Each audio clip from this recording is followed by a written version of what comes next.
以剑声斗地，即便萧炎出关，照样只能臣服于本地。笑话！当年我斗气全失，受了 Alur cerita kemarin, yang dimana Sioyan, Jian Medusa, dia pergi ke pegunungan binatang ajaib untuk berlatih. Karena Sioyan dan Jian akan menembus tingkat Do Huang. Singkat cerita, Sioyan pun tiba di daerah tersebut, dan melihat ada suatu kota, yang dimana kota ini adalah kota pertama yang diinjak oleh Sioyan dahulu, yang tidak lain kota Kingsan. Sioyan, Jian dan Ratu Medusa mereka menyusuri kota dengan arus manusia yang padat. Dalam perjalanannya Ratu Medusa tentu saja menjadi pusat perhatian karena kecantikannya. Semua laki-laki pun tidak terhenti-henti menatap Medusa. Tatapan mereka pun membuat Medusa tidak nyaman. Medusa langsung mengeluarkan aura membunuhnya dengan seketika.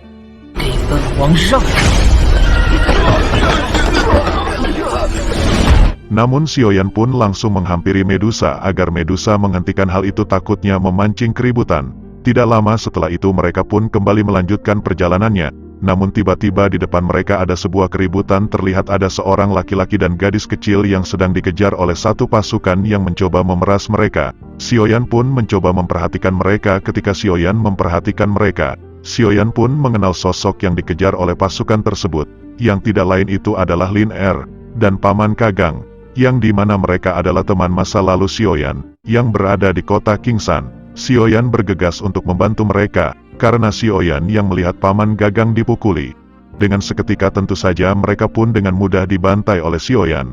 Paman Kagang yang melihat sosok misterius itu yang membantunya, dia pun kebingungan siapakah sosok laki-laki itu. Paman Kagang belum mengetahui bahwa itu adalah Sioyan. Cerita pun berpindah lagi kepada Sioyan, yang menghadapi para prajurit bayaran ini, yang mencoba menghajar Paman Kagang. Namun tentu saja Sioyan sekarang yang sudah menjadi metik Glory No Debat, dengan mudah menghajar satu persatu para pasukan bayaran ini. Paman Kagang dia sangat kaget dengan kekuatan dengan pemuda ini. Namun dia semakin kaget ketika pemuda itu memanggil namanya.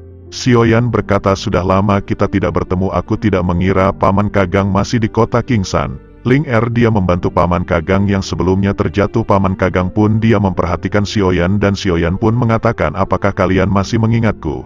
Ling Er pun dia menyadari bahwa itu adalah Sioyan dan berkata kepada Kagang bahwa itu adalah Sioyan. Sekarang Kagang pun dia mengetahui sosok di depannya adalah Sioyan. Dia pun teringat bagaimana Sioyan yang dahulu yang sangat lemah sekarang yang sudah menjadi kuat. Dia pun mengatakan, apakah benar ini Sioyan, anak muda yang bertingkat Douje? Sioyan pun mengangguk. Kagang dia tidak mengira bocah yang dulu bertingkat Douje sekarang sudah menjadi kuat. Sioyan dia bertanya, sebenarnya apa yang terjadi kepada Paman Kagang? Paman Kagang menjelaskan semua masalah yang telah dia alami. Dia pun meminta bantuan kepada Sioyan. Namun Sioyan mengatakan, untuk sekarang aku tidak bisa membantu, karena aku sedang melakukan sesuatu terburu-buru. Sioyan pun memberikan sebuah botol giok kepada Paman Kagang dan mengatakan, Paman Kagang jika mendapatkan masalah lagi Paman Kagang bisa menggunakan ini. Paman Kagang tinggal mengalirkan doki, dan kemudian melemparkan ini akan mampu melawan beberapa orang. Dan plat giok ini terhubung denganku. Jika Paman Kagang dalam masalah yang lebih besar, hidup dan mati, Paman Kagang bisa memanggilku. Dengan memotong plat ini, aku akan segera tiba karena plat ini terhubung denganku. Paman Kagang pun berterima kasih dan setelah itu mereka pun berpisah.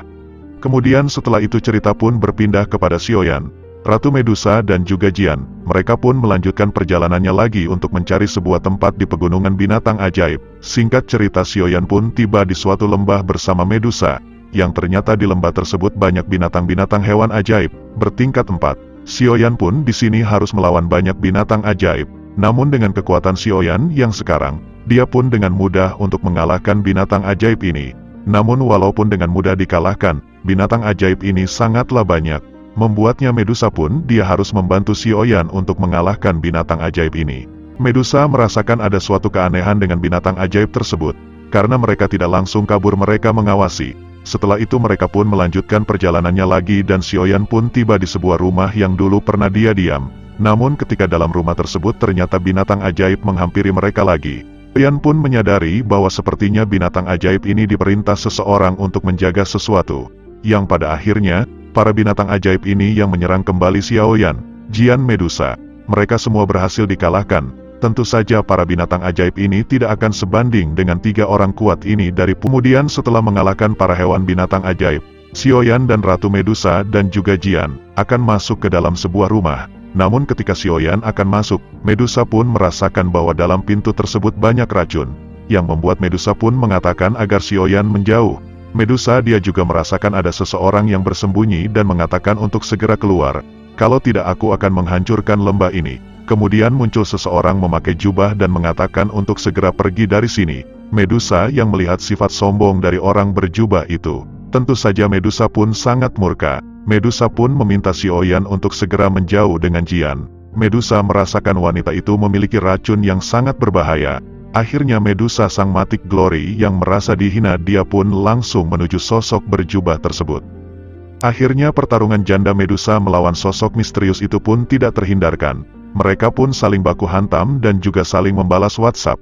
Cerita pun kembali lagi kepada Xiaoyan yang sangat kaget kepada sosok misterius itu yang berani melawan janda Medusa. Xiaoyan pun di sini sangat terkejut dengan sosok misterius itu yang mampu bersaing dengan kekuatan Medusa. Kemudian Xiaoyan pun mengatakan kepada Jian untuk memakan pil dan kemudian menahan napas. Yang ternyata sosok misterius itu telah mengeluarkan udara beracun, yang membuat orang mati setelah menghirupnya. Xiaoyan pun mengatakan kepada Jian ini tidak bisa dibiarkan, aku akan membantu Medusa. Xiaoyan mengatakan kepada Jian agar tidak kemana-mana. Setelah berbincangan itu Xiaoyan pun langsung terbang ke atas langit untuk membantu Medusa, yang melawan sosok misterius itu yang memiliki racun mematikan. Xiaoyan pun mengeluarkan api surgawi hijaunya yang membuat kabut asap beracun dari sosok misterius itu menghilang. Kemudian kita pun diperlihatkan lagi Ratu Medusa yang masih melawan sosok misterius itu.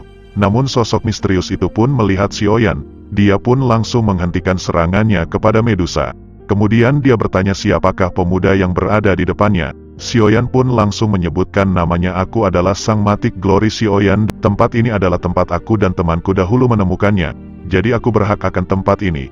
Tentu saja sosok misterius itu sangat terkejut, ternyata orang di depannya adalah Xiaoyan. Sosok misterius itu pun langsung memberikan sebuah penawaran racun kepada Xiaoyan. Mungkin Ratu Medusa dan Xiaoyan, dia mampu bertahan dari racun. Namun Jian yang melihat pertarungan tentu saja dia tidak kuat oleh racun. Dan sepertinya Jian pun terkena racun dari sosok misterius ini. Sosok misterius itu yang mengetahui di depannya Xiaoyan.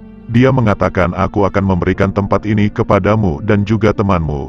Xiaoyan yang mendengar ini tentu saja di sini sangat kebingungan siapakah sosok misterius itu. Xiaoyan pun bertanya siapakah dirinya. Sosok misterius itu akhirnya dia pergi tanpa memberitahu siapakah dirinya. Setelah kepergian wanita misterius itu, di sini Xiaoyan pun menyadari sepertinya sosok orang misterius itu adalah temannya di masa lalu, yaitu wanita beracun yang bisa disebut dokter peri kecil. Sosok wanita yang membutuhkan racun untuk hidup. Xiaoyan pun memanggil dia sempat berhenti. Namun ketika Xiaoyan mendekat, dokter peri kecil itu langsung pergi menjauh dari Xiaoyan. Xiaoyan pun dia terbang ke atas langit mencari sosok itu, namun Xiaoyan telah kehilangan keberadaannya. Setelah itu Medusa pun menghampiri Xiaoyan dan mengatakan apa Xiaoyan mengenali wanita itu. Xiaoyan pun menceritakan bahwa dia adalah teman di masa lalu. Namun aku merasakan sikapnya berbeda dari yang dulu, ada sesuatu yang aneh kepada dirinya. Medusa pun menjelaskan sepertinya akibat racun yang berada di dalam tubuhnya itu merubah sifatnya. Setelah itu Medusa pun mengajak Xiaoyan untuk melihat Jian. Xiaoyan mengatakan baiklah, akhirnya mereka berdua pun menghampiri Jian. Kemudian cerita pun berpindah kepada sosok misterius itu, dan mengatakan nama Xiaoyan. Dia berharap di masa depan dia tidak akan bertemu lagi dengan Xiaoyan. Biarlah dokter peri kecil diingatan Xiaoyan seperti dulu, karena sekarang dirinya sudah berbeda. Dia ternyata berasal dari negara Cuyun. Setelah itu dia pun pergi. Cerita pun berpindah kepada Xiaoyan dan Ratu Medusa yang menghampiri Jian. Benar saja Jian terkena racun. Akhirnya Xiaoyan pun memberikan pil yang diberikan wanita misterius itu. Dengan pil tersebut Jian pun kembali pulih, yang membuat Medusa dan Xiaoyan pun kembali tenang. Setelah itu Xiaoyan pun sekarang akan mencari gua untuk tempat berlatih, dan untuk memurnikan pil obat. Namun sebelum itu Xiaoyan pun mengirim surat kepada Xiaoli untuk mengirim beberapa orang datang ke sini untuk mengambil pil obat. Yang sebelumnya kita mengetahui Xiaoyan telah berjanji akan membuatkan pil obat untuk Lin Yan dan yang lain dan para ketua dari Black Corner.